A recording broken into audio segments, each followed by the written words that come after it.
Hello, so today we are learning about procedure writing, and we've been also reading Possum Magic, and in Possum Magic we know that Hush gets to eat lots of different types of Australian food, in particular a Vegemite sandwich.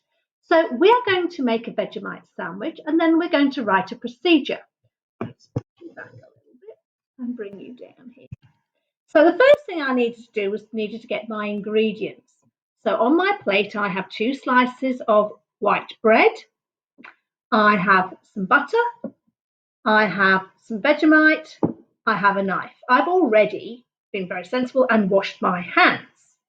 So I get my 2 slices of bread. I always like to pull them out that way so they match when they go back on. So I've got my ingredients. Now I'm going to place the butter on the bread. So I get a little bit of butter here. It's quite runny, my butter. A little bit more butter for this side, and I spread it evenly on my 2 slices of bread. So I'm going to get it all over, right, tucked into each corner. I might get a little bit more butter from here. There we go. So I've buttered my 2 slices of bread.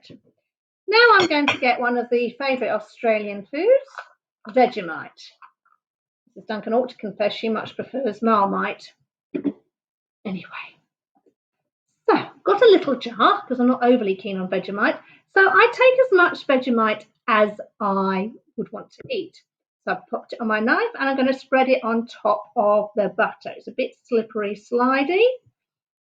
I could put it on both sides or I could put it just on one side. I might put a little bit more on. So I'm getting like another dollop. I'm actually going to put it on both sides of my bread.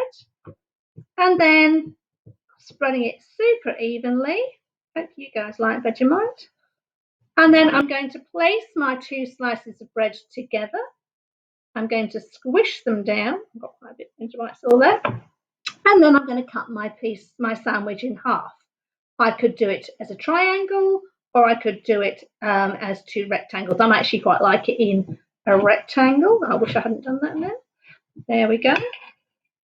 I could cut them in quarters. So now I've cut it in half. I could actually cut it in quarters. So I cut this slice again in half, another half. And then I cut this part also in half. So now my sandwich is now cut into 4 pieces, which now means that I have quarters. Okay. In the next part, I will actually show you the written part for the sandwich.